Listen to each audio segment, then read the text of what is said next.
My boots, they're the boots of a longshoreman. They're the boots of someone who owns or will soon own a boat. Also, I'm just throwing it out there. Longshoremen don't have boats. They unload containers. Whose fantasy are we in right now? Just get on with the show. Ridiculous. The stuff you don't post. 3 a.m. honesty. Deep talk in a Denny's parking lot. The 3 a.m. version of the story. The 5% podcast. Hey Tom, pass the pancakes. Like this is what I want to build, and maybe it's not perfect, but you can get there pretty fast. Yeah, it's pretty cool. Have we not started this thing yet? So, you can't even see this, but Tom's sitting on his phone. I'm turning my I'm printer literally off. Well, the truth of this whole thing is I was here till like 7 o'clock last night. I got here early after the lying dentist.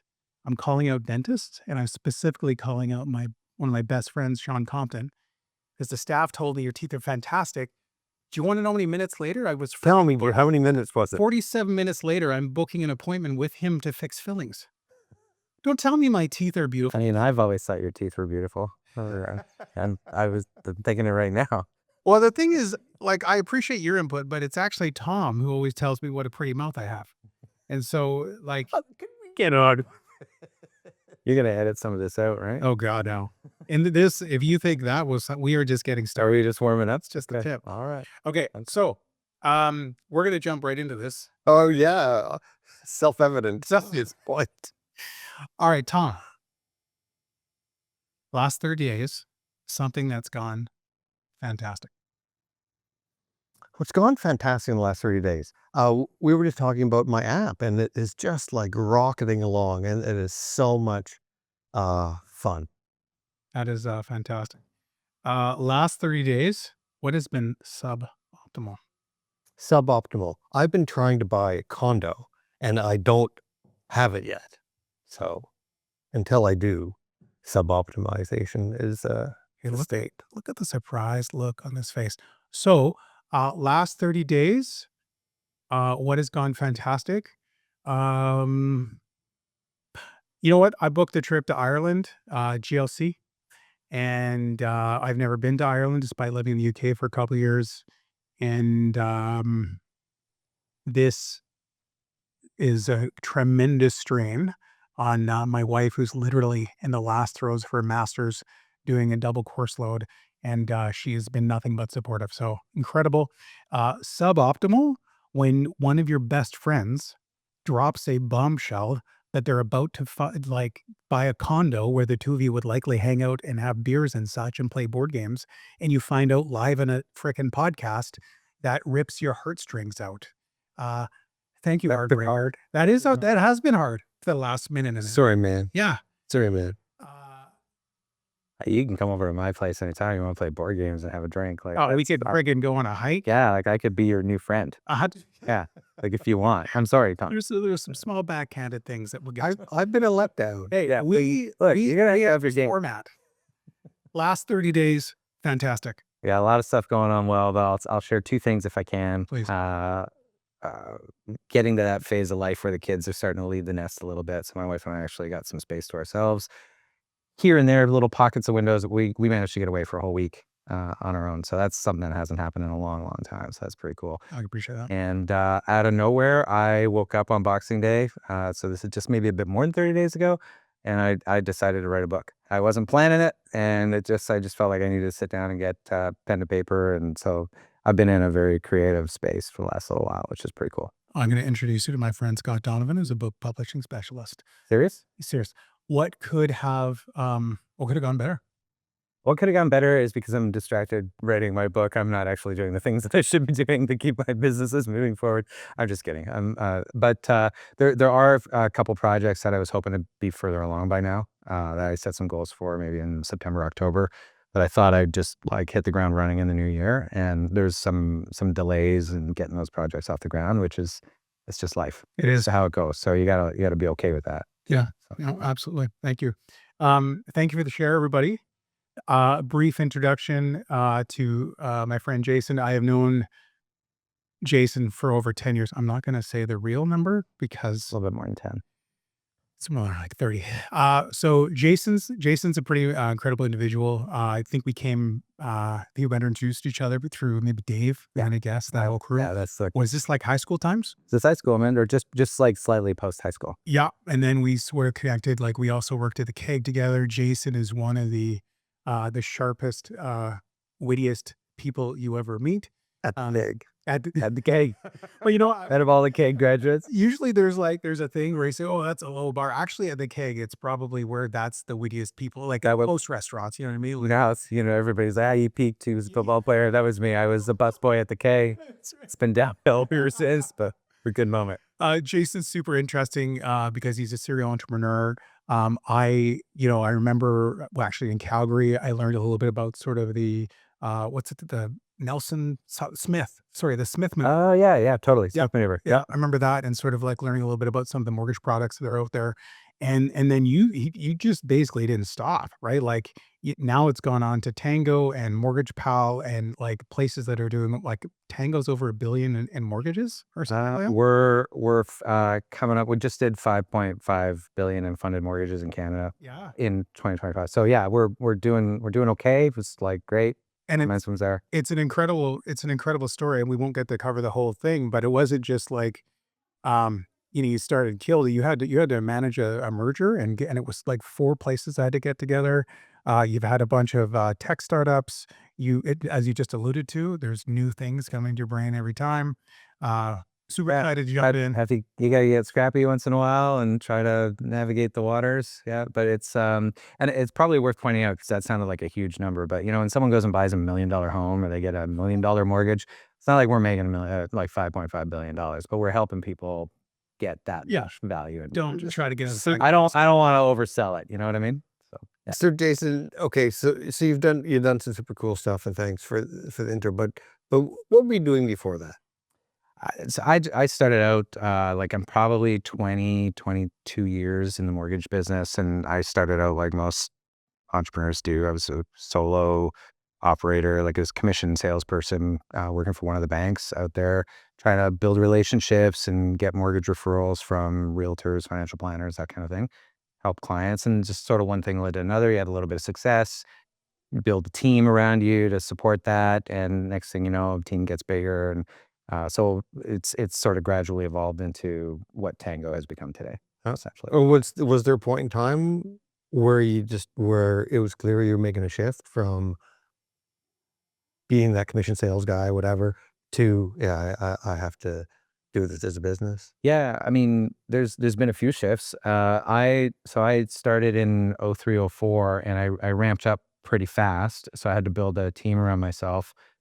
By 2006, 2007, we were actually promoting the Smith maneuver concept quite a bit, and we had a whole system where we were doing radio and TV ads, and we were doing seminars across the country. Put like 20,000 homeowners through seminars around that strategy.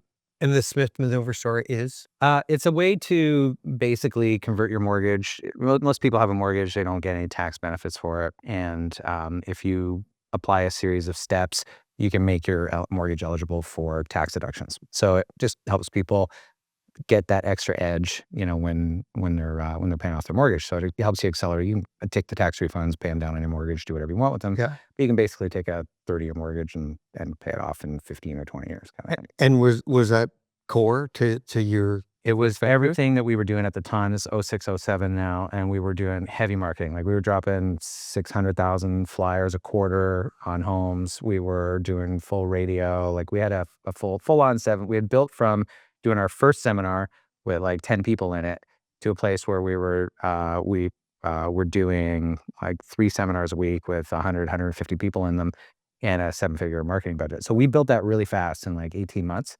But then the market turned 08, 09. It's a little tough. So you talk about like that moment. Yes, the question you asked me was like, what was a moment when you realized you were building something? So I was kind of in it at that point. I didn't realize I'd built something, but I did. But then it just like the rug got pulled out from under me, and like, so, at that period of time, nobody wanted to come to a seminar to learn how to restructure your mortgage to invest and all that kind of stuff. So we had a full dead stop. Business failed. Had to let everybody go and had to reinvent. So, and that took a minute to figure out. That's just the cycle you're in. So is there one moment that led to this? No, there's a lot of moments. Some good. Right now we're in a good spot, which is great, and a few painful things along the way too. So how did you make it through that valley? Petered along a bit, shifted from trying to help homeowners directly with the strategy to helping other financial professionals get their head around the strategy to help their clients. But even that didn't work for a minute. The market wasn't right for that. And so I woke up, it was sort of 2011-ish. Like I really petered along for a couple of years. It was maybe 2011. And I realized that I was spending all this money, and earlier on, when we were doing the seminar, spending all this money to essentially acquire a customer. It was heavy marketing, heavy process. We had people on the phone reminding people to come to the seminar on Thursday night. Like it was a lot of steps in it. And so we understood the economics of onboarding a customer, and we understood how much money we made and so on. So that much was clear. And so I knew very clearly at scale, because we took about over a 2.5 year period, we took about $1 billion worth of mortgage apps, funded about $300 million worth. We helped our financial advisors fund maybe $150, $200 million worth of mutual funds or investments. And so we understood our business very, very well. Right. And The funnel business. Totally. It was like a traditional funnel. Yeah. And so we just knew how much money we made on a mortgage. And I woke up one day and I was like, wait a second, like I'm willing to do all this work to make X. But this is the gross revenue when you fund a mortgage for someone, and here's what I'm willing to take home. And I was like, what would happen if I just gave that to the customer?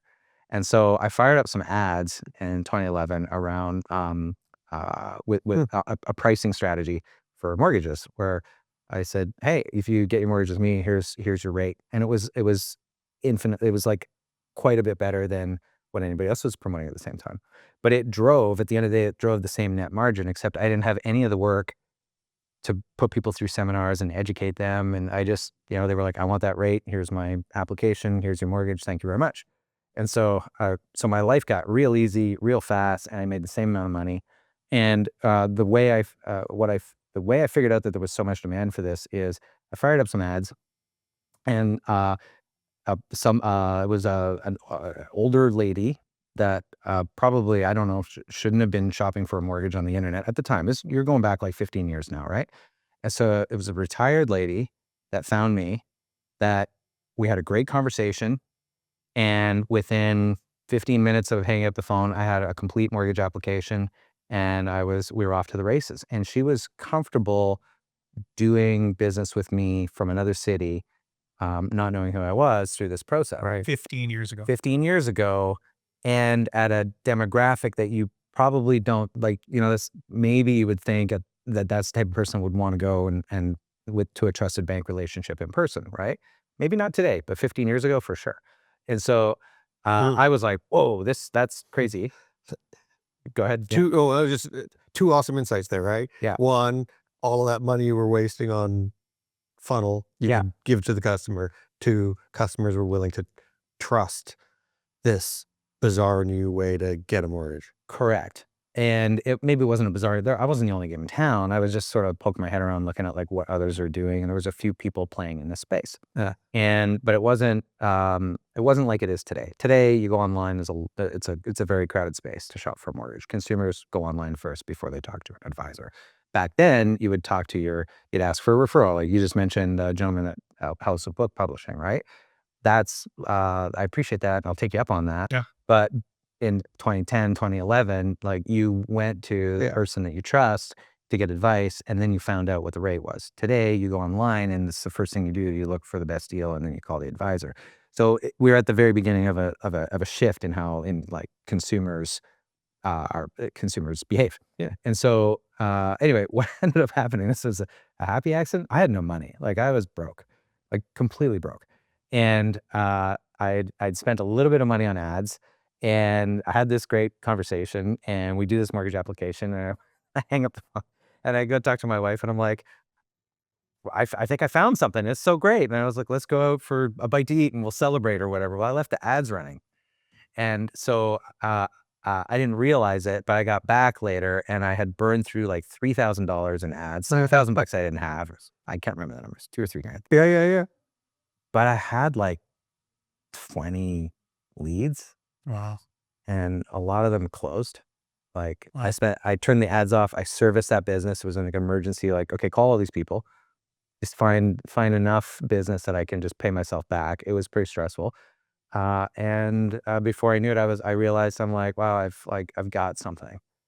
And so I moved very fast from that. Like within a couple months of that, I was rebuilding my team. I took all the things that I had learned running a complicated traditional marketing funnel, a very expensive one. Yeah.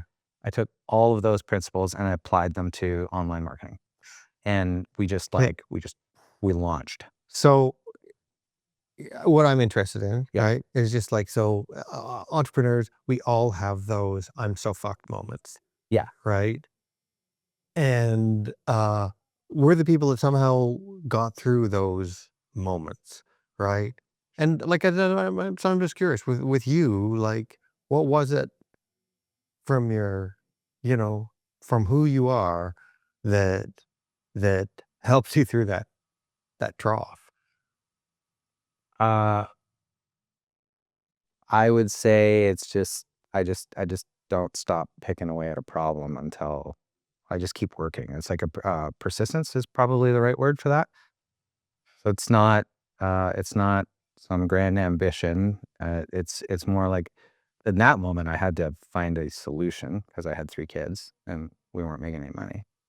And I Panic plus persistence just equals Santa Claus persistence. So some combination. It's like a little potion. So I was working on a lot of different things. I was trying a lot of different things at that time. One thing I tried at that time, at that exact same moment, I thought it would be a good idea to like buy a bunch of video equipment and start interviewing financial professionals around, like maybe reach out to like potential referral sources, right? Yeah. I was like, oh, I'll just reach out to financial professionals and I'll talk to them about their business and all this stuff. And I grabbed all the equipment. So I went and acquired all the equipment and I built a little studio, kind of like what we're sitting in. Yeah. And then I did 2 interviews and then and then my ads kicked in. So I was trying like a bunch of different things. The ads kicked in and then I never went back to the video stuff and I ran down that path. Turns out, in hindsight, like that also wasn't a bad idea. I just didn't spend any energy on it. So I'm not a podcaster. I don't have a podcast. I don't have like 1 million followers. Yeah. But that was also, so I think, what is it? I don't know. It's like this need to solve the problem, because that's what did you call that a second ago? The panic plus persistence. Panic plus persistence. So it's the panic. And I was like persistently trying a bunch of different things. The first thing that worked, that was meaningful, that could get me out of that hole, I stopped doing absolutely everything else and I went all in on that. It's super interesting. We just had a guest on last weekend, Robin, and part of the thing that you and Robin started talking about was like the construction industry and sort of like the death of innovation, which we've sort of talked about this past week. Um, Robin's idea of like coming from a small town and being a tinkerer, like the thing breaks, you got to fix it. There's no one to call, or you just can't afford it, whatever it is. Sure. I think a lot of the times when especially growing up, and going to school, you go to business school like you did, innovation is this really hoity-toity idea of like, let's get a really fancy team together and let's go through this process. And I'm sure it exists. Sure. Talking to Robin, hearing your story of innovation and literally innovating, of trying a bunch of different things and actually coming up with an incredible strategy, one that I can really relate to actually, coming up with that strategy and then delivering it to market. And actually, just like you said, you sort of got some signals and then you're like, that's the one, all in, let's go. Yeah. I kind of wish I had gone down the video podcast route. Like, that turns out that would have been a good idea too. But yeah, you're not wrong. Like you got to try a bunch of things and then you got to focus your energy where it works and try not to try not to remain distracted. So I have actually have a process that at the time I didn't realize I was doing this, but in retrospect, I see what I was doing. So Jim Collins wrote Good to Great, right? And he's got a We had him on a couple weeks ago. yeah, of course. Yeah, no, that would totally make sense. Yeah. I mean, you probably had Jim Boulin, Scotland Kelly, Jason Henneberry. So makes sense. Yep. Yeah. Cool. Well, I'm glad you guys like practiced on those guys first. Thank you. So obviously he talks about a ton of things, but one of his concepts is sort of this protect the core and then expand from there. Try new things. So this isn't my idea. However, as an entrepreneur, I realized that You improved on it. well, I've improved on it. Yeah. So I've got a new book coming up. Yeah. What I try to make sure for my teams is that because we're all entrepreneurs. Everybody around me is a version of an entrepreneur. We're all, trying to move the business forward or the department that they have their area of focus on. And so we have a lot of good ideas and you want to avoid sort of that like shiny object syndrome or, the squirrel. And so what we try to do intentionally is when you've got your core, and then maybe for this quarter or this period, whatever it is, if you've got 2 or 3 new initiatives that you want to try out, you do that. But you make sure that you try them in a way that if it failed, if the initiative failed, it doesn't break the core operation, because the core is what gives you the resources, the revenue, the momentum, the people, The groceries. It feeds, it's the engine that allows you to try those new ideas. But if you want to actually apply a process for innovation, you protect the core, you try some new stuff, and then you try to make sure that those new things, if they do work, that they can either like evolve on their own or they add to core, right? And so once something works and you realize that it's stable, you bring it into the core, and what you're actually doing is you're expanding your core, and maybe you let the other 2 things go. And then once that's stable, wash and repeat, a couple of new ideas, test them out, pick the one that works, expand the core, drop the others. And so as opposed to like just getting pulled in 18 different directions because you got a lot of ideas. Well, and what you said just a second ago was, when your ads hit, you went all in on it. Went all in. Right? It was And you ignored all sorts of other options like the video thing. exactly. And I mean, and that's what is the challenge though, while you're expanding that core is like, how do you not neglect that goose while you're busy, focusing on the next new big thing? Yeah. So we've all done that. We've all neglected the mothership, or the goose, so to speak, that's laying the golden egg because we think we got a great idea. And maybe why that's happening is because we haven't actually put all the things in place that the core needs so that it can withstand you as the founder actually focusing your energy elsewhere. And so I think I'm guilty of it. A lot of entrepreneurs are guilty of this. Is we move faster than the business is structured to allow. So, you have a lot of some success, some momentum, you're doing this, and oftentimes we get kind of bored of our I own. will not be attacked on my own show. No, look, I didn't mean it that way. But you get there's a saying out there, like you get bored of your own marketing before the customer does, right? So it's okay. So we do that as entrepreneurs. You're like, okay, this is working. Now what? Or something else comes across your desk, and you have to learn how to be selective. But it's not even that. What you have to do first is you have to make sure that the core business will survive your absence. And it's designed to withstand the fact that you are focusing on other things. And I think a lot of us don't do that. We don't reinforce the business so it can carry its own weight before we go and put our energy somewhere else. And just like I'm sure Billy Joel's sick of playing piano, man, our businesses though don't like us going off and doing other shit either, right? They want to pull us, like keep us playing the old stuff, right?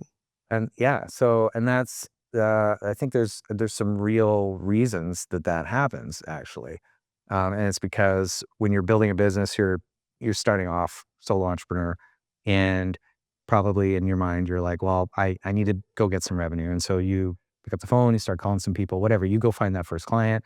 Now you've got a client, and you're like, okay, I need to make sure I don't mess this up. I need to service clients. So you start adding some processes, and you start fulfilling. And so we tend to build our businesses with a lot of forward momentum. We're not really planning for everything. We're not building. If you're going to build a skyscraper, you're going to, exactly how many floors you're going to have. So you build the foundation deep enough to hold that weight.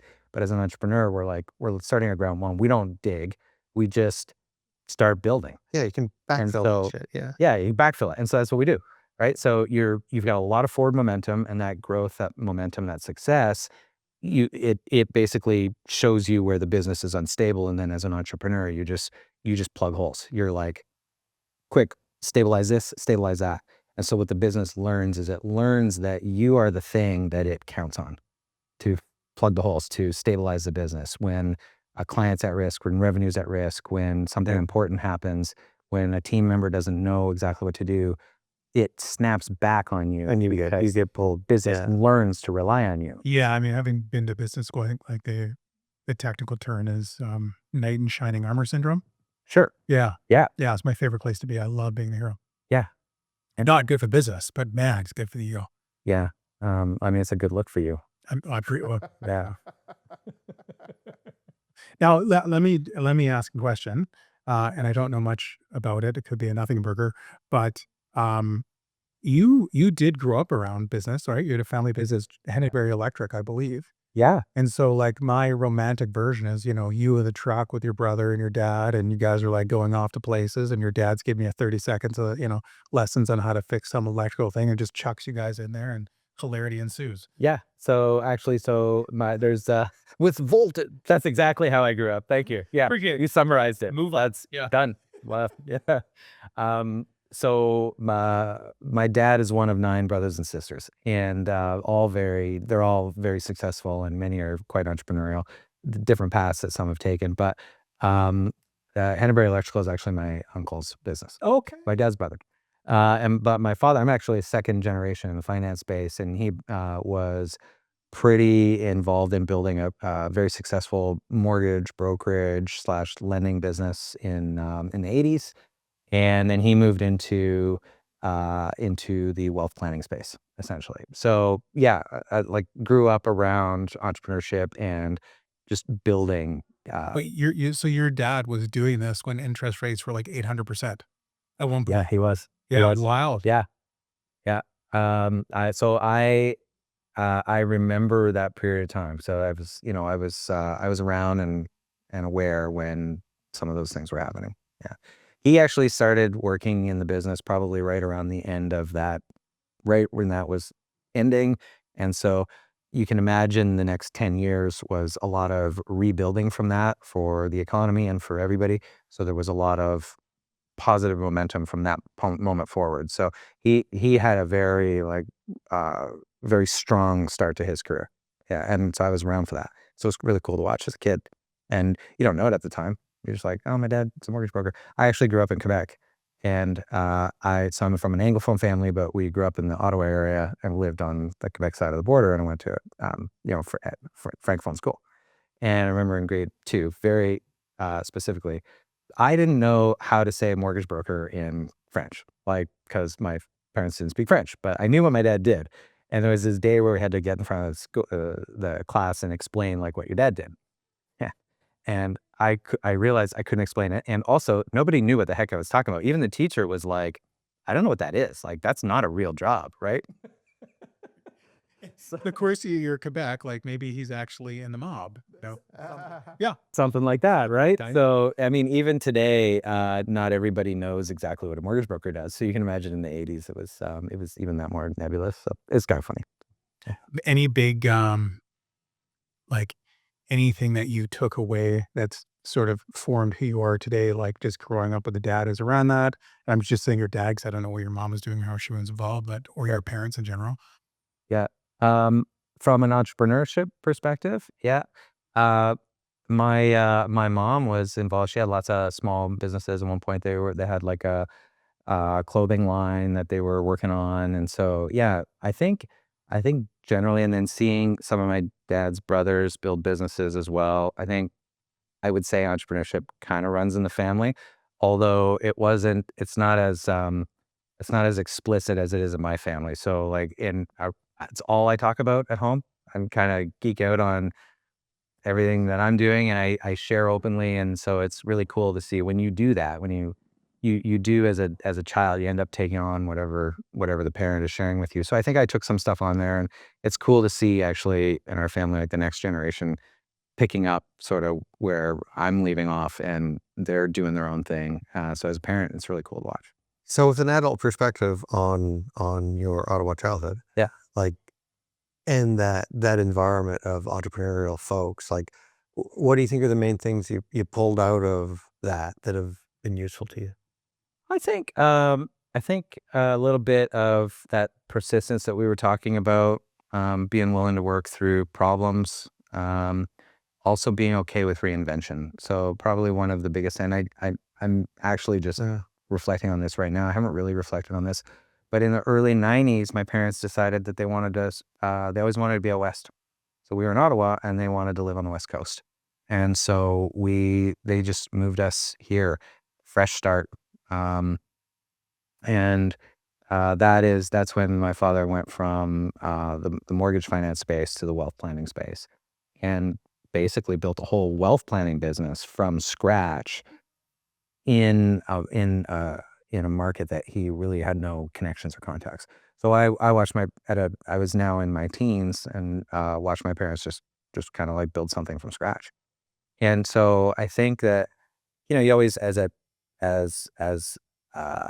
child towards your parents, you don't want to let people down. You don't want to let your parents down. I think a lot of us feel that way.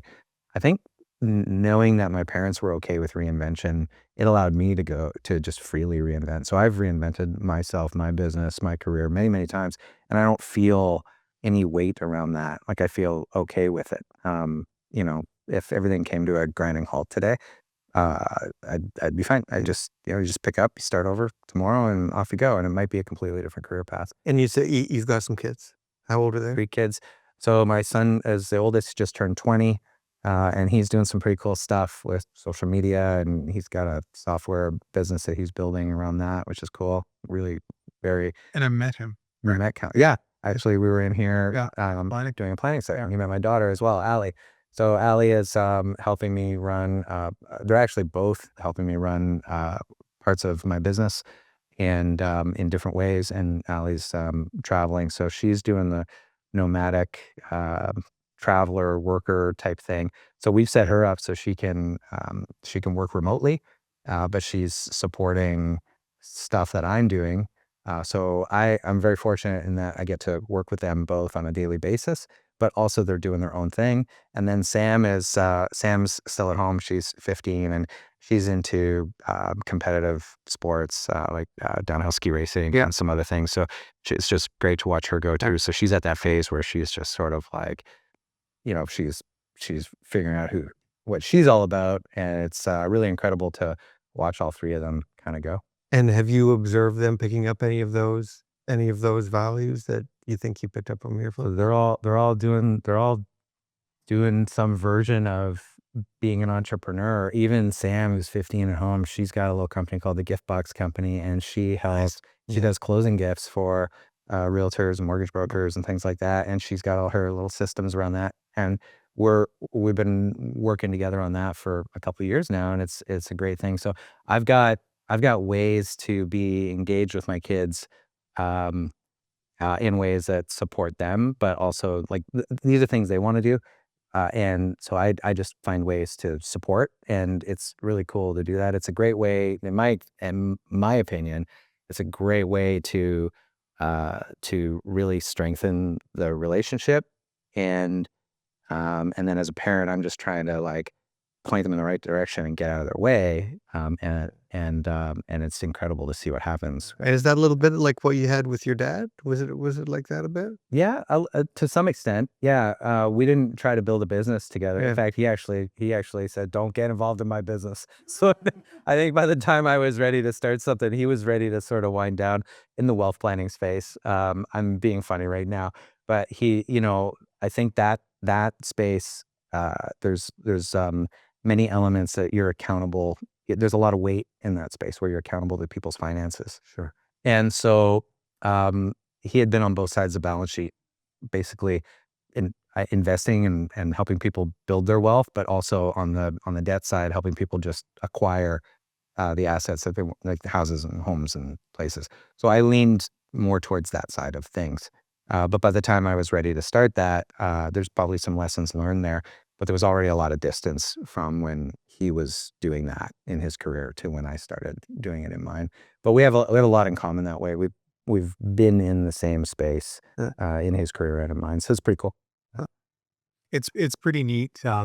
Just going back to the chat about the kids, like two out of my 3 kids are chomping at the bit, constantly pitching business ideas to me, and thinking that like I'm Dragon's Den on the go or some super knowledgeable person, right? Yeah. And of course, you want to let them down, so you play the role. But what is amazing is, like my middle son Arlo, uh, not so much entrepreneurial, more about I need money and I need lots of it. I need it now. Seems like this might work, and so he'll do that, right? Yeah. And so, lawn cutting business, super simple. Except for now, you can do in about 3 hours. You can get a full website going with a thing that books like freaking calendar appointments for you, including when you get to the client, he's making notes on what they want and then sending them receipts. So he was vibe coding that Don't- kind of thing. It's Yeah. just not hard. It's not hard. You know what I mean? Yeah. So like you're teaching them sort of like what coding is going to get to be like. He's managing clients. He's learning actual skills and, mowing lawns because I don't care about mine. Yeah. But it's only just started for me, but it is amazing having that like a common thread that isn't Fortnite, like how much fun it is to do. Yeah. And to be honest, I spent a lot of time worrying about like, no, we got to find something that's going to work. We got to do this. And then I realized, nope, doesn't matter. Like sell chocolate bars door to door, do anything, Yeah. and just worry about systems and the experience. Like freaking fund it if you have to, but just have them earn their first degree before they finish a grade 12. Like I wish I'd had anything like that. Sure. I mean, it's super fun. It's if anybody's like, what should I do with my kid? I'd be like, let them start a small business and do it at 12 or 13 or 14 or 15. Do it when they're young enough where it doesn't matter if it fails. It's the scope of it. The blast radius isn't that bad. And like, let them build a website, let them go out and get some clients, follow them around the neighborhood if you need to keep an eye on them, but stay 5 houses back, let them knock on the door, like all that kind of stuff, Yeah. So, yeah. So Jason, I hear your next all-in thing is you've got a book. Got a book. On? Tell me about. I don't know if it's not all in to the point where I'm like blowing everything else up, but I'm spending a lot of time on it right now. It's called Dependency Design, and it's all about why as entrepreneurs or founders or team leads, we set about trying to build a business that is going to create freedom for us, but it ends up just weighing us down. It kind of has the opposite effect for a lot of us, and trying to sort of articulate why that might be. We touched on some of those reasons today, and just share a little bit about my experience through that and trying to build businesses that can survive without me, really. And so what you said before when we were chatting, just that you kind of woke up one morning and you had to do it. So what happened? Literally Boxing Day this year. We were just hanging out. This post-Christmas, feeling pretty relaxed. I woke up and I just said to my wife, I'm like, I think I just need to sit on the couch for a second. I'm going to fire up the computer, if that's okay. It's Boxing Day. It's Christmas holidays. And I didn't leave the couch for like 3 or 4 days. I just, I went, all this, it was just a lot that was flowing out of me. So by the end of the week, I had the first version of the book written, and then a lot's happened since then. So it was kind of a weird experience, to be honest. So there was all the stuff building up behind the dam kind of thing. I just grabbed a coffee and I was just like, I just started typing. And so a lot of ideas flowed out of me, and in under 45 days, I've written book 1, which is a short intro. It's like 15, 20 minutes. You can get it for free on the website. So it's kind of like if you wrote a proper book, it would be the intro to the big book, right? But I've split it up. It's not really a book. So these are PDFs, like they're just online, right? But you can get the intro, and then from there, I've already got the second part, like book 2, and there's like a full business assessment. You can go in and answer a bunch of questions about your business, and it'll basically tell you it'll do a snapshot of your business in relation to the concepts in the book. So to your point, it's amazing what you can build these days and so fast. Yeah. Because I went from not thinking I was going to write a book to basically writing 2 of them and building a whole engine that can assess anyone's business and offer them some reflections around the concepts in the book. That, like 5 years ago, would take you forever. Yeah. Yeah. And yeah. So And I just like, what insights do you have just from like the process of like writing a first book? So I don't know what it is about this, but I find it very therapeutic. And it's I said to my wife the other day, like, as I'm working on this, I'm revealing insights about my own business. So I'm applying a lot of these concepts real time. So it's almost like I need this for me, and I'm simultaneously creating a piece of work that I might share with others, or that I will share with others. And what's cool about it is I've shared the intro with some people that I know, and the feedback has, it's been good. I mean, these are people that know me, and they probably just want to tell me it's a piece of crap. But I will. thank you, I No. appreciate that. I will. Yeah. I'm So, sorry. but like it's good to get kind of feedback, so people are reading it and going, you know what, this feels like something. This feels familiar, and so I don't know if it's right or finished. But I'm getting enough feedback about it that I'm going to spend some more time on it. What's familiar? The feeling. So book 1 is really just an intro. It doesn't offer any solutions. It just tees up the problem, which is, it brings words to the problem that we all feel as entrepreneurs, which is, I've built this thing that is successful, that is supposed to offer me freedom, but I feel like I can't step away. Why is that? And so it allows you to see that in a way that you may not have seen before. I'm just going to guess, but there's a lot more than just systems.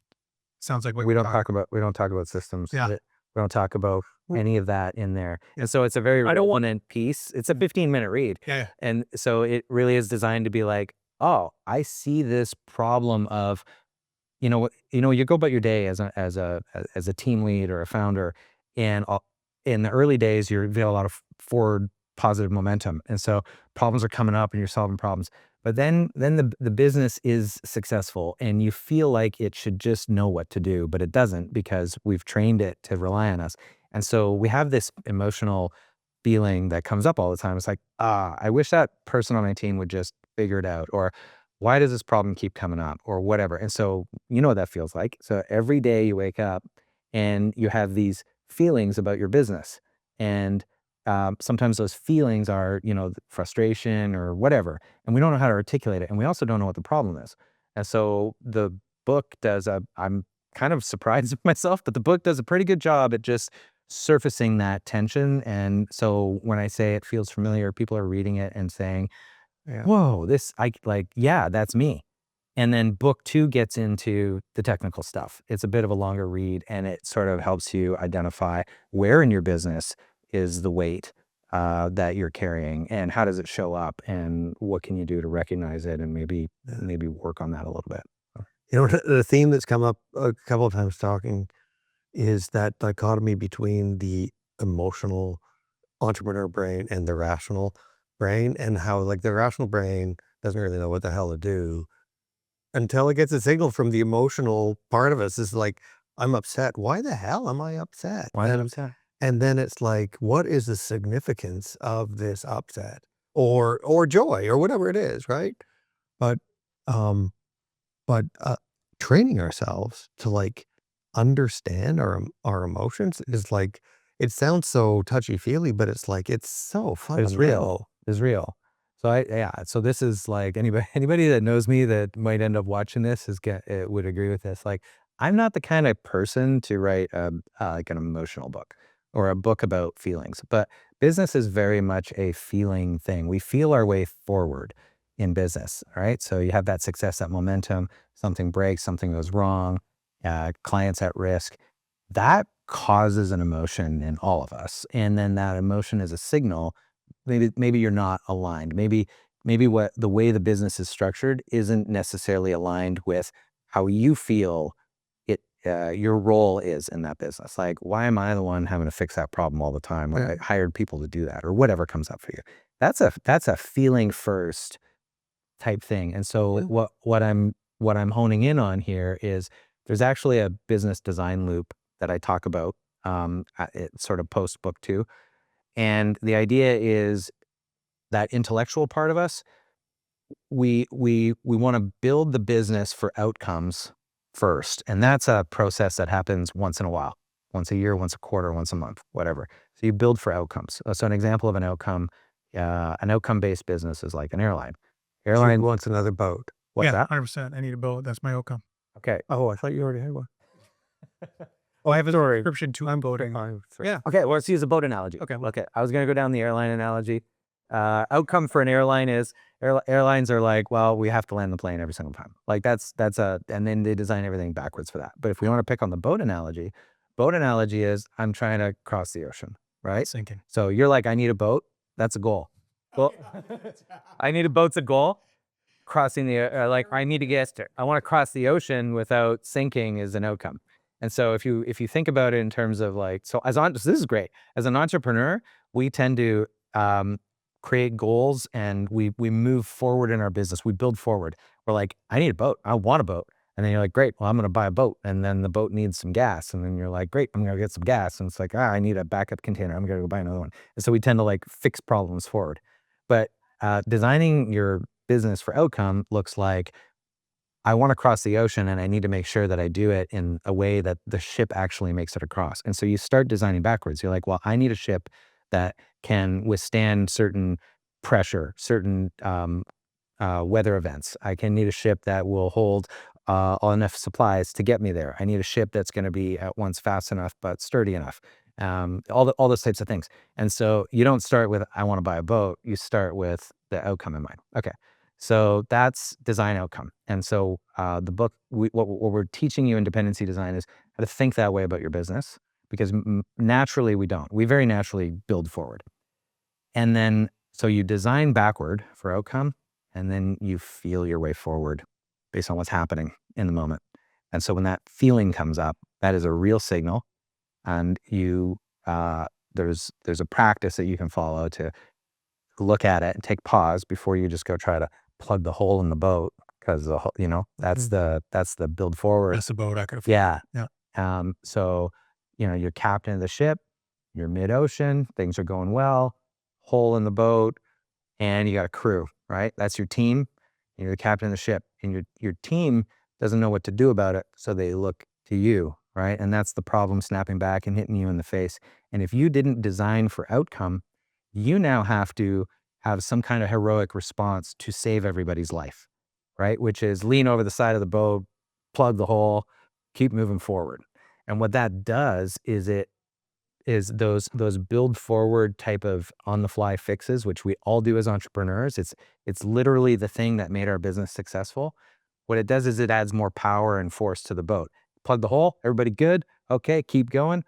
Maybe strengthens the hull. It's a temporary solution. And so adding people, adding systems, adding processes, that's plugging the hole. It adds force to the boat. And so the next time you hit the wave, that plug doesn't just fall out, the hole gets bigger. So problem hits you harder in the face, right? And so that is what we all do. It's build forward. So, but if you design for outcome, going in that the ship is designed to get across the ocean and to withstand that problem. And you've also set up all the protocols that when there's a hole in the boat, your team knows what to do and the problem doesn't land back on the captain, right?